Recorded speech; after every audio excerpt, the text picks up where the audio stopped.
Hello বন্ধুরা, তোমরা কেমন আছো? আশা করি সবাই খুব ভালো আছো। রেহানের দুষ্টুমির চ্যানেলে তোমাদের সকলকে জানাই অনেক স্বাগত। আজকে মামার বাবাই চলে এসছে আমাদের বাড়িতে। আর আজকে আমরা সারাদিন কি করছি না করছি তোমরা সবটাই দেখতে পারবে ভিডিওর মাধ্যমে। আর দুটো দিন একটু ডিস্টার্ব ছিলাম বলে তোমাদেরকে ব্লগ দিতে পারিনি, তাই জন্য আবার একটা নতুন ব্লগ নিয়ে চলে এসেছি।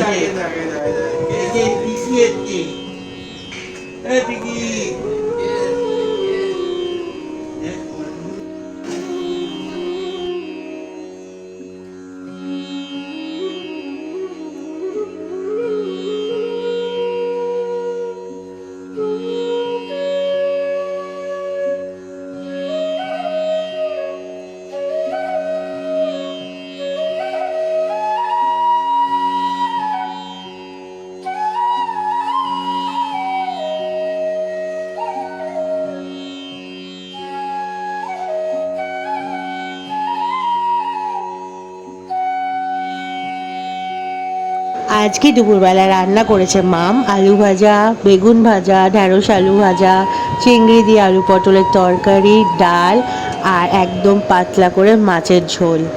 কারণ মামামরা বলেছিল একদম হালকা রান্না করতে, তাই জন্য একদম হালকা রান্না করা হয়েছে আজকে।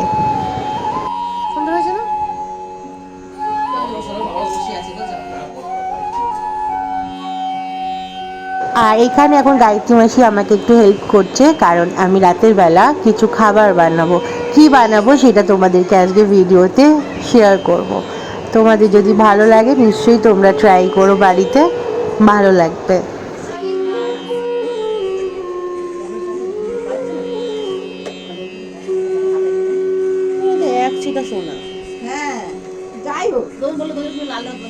হ্যাঁ, আমার জন্য লাল কিনবে। হ্যাঁ, হয়ে যাবে হয়ে যাবে। এই সব সোনার দোকানে বিক্রি হচ্ছে, ওরকমই দাম, 1,000-এর মধ্যে। এখন আমার দুই বাবার খাওয়া দাওয়া হয়ে গেছে, তাই গল্প করছে। আর আমরা এখন সবাই মিলে খেতে বসবো, মানে মেয়েরা খেতে বসবো আর জমিয়ে গল্প করবো। আর এইখানে চিকেন কষা আমি বানিয়ে রেখেছি। চিকেন কষা ঠিক না, একটু ঝোল ঝোল বানিয়েছি, কারণ অনেক মানুষ তো ওই জন্য। আর এখানে পোলাওয়ের চালটা ভিজিয়ে রেখেছি। এবার চলো চট জলদি তোমাদের সাথে একটুখানি ফিশ ফিঙ্গার বাড়িতে কিভাবে বানাই আমি সেটা একটু শেয়ার করি। দেখো, ভেটকি মাছ আমি কিনে নিয়ে এসেছি বাজার থেকে। আর যেখানে আমি মাছটা কিনেছি সেখান থেকেই ওরা ফিলেটটা কেটে দিয়েছে। মাছগুলোর মধ্যে আমি আগে ভিনিগার দিয়ে দিচ্ছি, কারণ মাছের মধ্যে একটা স্মেল থাকে, সেটা কাটানোর জন্য ভিনিগার দিয়ে ভালো করে মাছগুলোকে মাখিয়ে নিচ্ছি। তারপরে আমি আবার মাছগুলোকে ধুয়ে নিয়েছিলাম।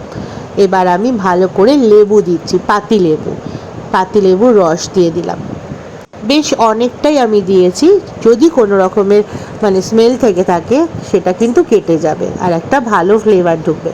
এবার আমি মশলা বানালাম, লঙ্কা, আদা আর রসুনের একটা মশলা বানিয়েছিলাম। তারপরে আমি ধনে পাতা, পুদিনা পাতা, পেঁয়াজ একসাথে করে আমি একটা মশলা বানিয়ে নিয়েছি, সেটাও দিয়ে দিলাম। দিয়ে এবার ভালো করে মাখাতে হবে, কারণ এটা আমি দুপুরবেলা করে রাখছি, বিকালবেলা বানাবো। তার মধ্যে আমি দিয়ে দিলাম ডিমটা দিয়েও ভালো করে মাখিয়ে নিলাম। এইটা কিন্তু মাখিয়ে বেশ 2 ঘন্টা মতো তোমরা রাখবে। তারপর 2 ঘন্টা পরে তোমরা এটাকে বার করে নেবে, ফ্রিজে রাখবে। ফ্রিজ থেকে বার করার পরে এর মধ্যে গোলমরিচ গুঁড়ো দেবে, স্বাদ মতো নুন দেবে, চাট মশলা, তারপরে দিয়ে দেবে লঙ্কার গুঁড়ো। যে ঝাল ভালোবাসো সে একটু ঝালঝালি করবে, আজিনামটর দেবে, দিয়ে ভালো করে আবার মাখিয়ে নেবে। আর একটু মশলাটা একটু ঝাল ঝাল হলেই মনে হয় টেস্ট ভালো লাগবে, তাই জন্য একটু ঝালের পরিমাণটা বেশিই দেবে। এবার আমি বিস্কুটের গুঁড়োর মধ্যে গোলমরিচ গুঁড়ো, চাট মশলা, লঙ্কার গুঁড়ো আর একটু নুন দিয়ে বিস্কুটের গুঁড়োটাকে মাখিয়ে নেব, মানে ভালো করে মিশিয়ে নেব। এইবার বিস্কুটের গুঁড়োর মধ্যে আমি এক একটা করে মাছ এইভাবে দেব, দিয়ে বিস্কুটের গুঁড়োর মধ্যে মানে মিশিয়ে নেবো। কীভাবে মেশাচ্ছি তোমরা দেখো, তোমরা সবাই জানো, আমি জানি, তাও আমি যেইভাবে বানালাম সেটা একটু চাইলাম তোমাদের সাথে শেয়ার করতে, তাই একটু শেয়ার করলাম। এইভাবে তোমরা মানে মিশিয়ে নেবে। আমি কিন্তু একটা করেই কোট দিয়েছি, দুটো করে কোট দিইনি। আর অনেকে ডিমটার অ্যারারুটটা কী করে আলাদা করে রাখে, মানে ডুবিয়ে ডুবিয়ে মেশানোর জন্য। আমি কিন্তু সেটা করিনি, তোমরা দেখতেই পেলে ডিমটা আমি একসাথে মাখিয়ে নিয়েছিলাম। আর এইভাবে দেখো আমি সমস্তটা রেডি করে নিয়েছি। এবার ফ্রিজে রেখে দেবো আরও 1 ঘন্টা। তারপরে যখন একটু শক্ত হয়ে যাবে মানে বিস্কুটের গুঁড়োটা, তখন কড়াতে তেল দিয়ে একদম তেলটাকে ভালো করে গরম করব, করে এক একটা করে ভেজে নেব।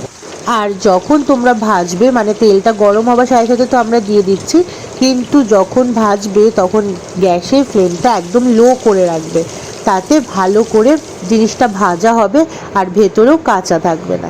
এইভাবে তোমরা যখন দেবে লাল লাল হয়ে গেছে তুলে নেবে। তুলে এবার সবাই মিলে একসাথে বসে খাবে। আমার মনে হয় বাইরের যে ফিশ ফিঙ্গার তার থেকে বাড়ির ফিশ ফিঙ্গার অনেক বেশি টেস্ট, আর অনেকটা হয়, পরিমাণেও অনেকটা হয়, কারণ ফিশ ফিঙ্গার বা ফিশ ফ্রাইয়ের প্রচুর দাম।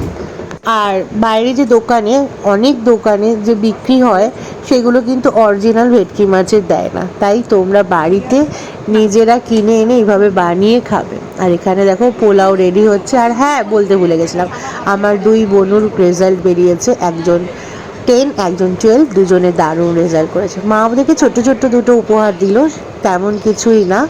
তো ওদেরকেও আজকে ইনভাইট করা হয়েছে। রাতে আমি যেইটুকুনি খাবার বানিয়েছি ওদেরকে তাই জন্য বলেছিলাম।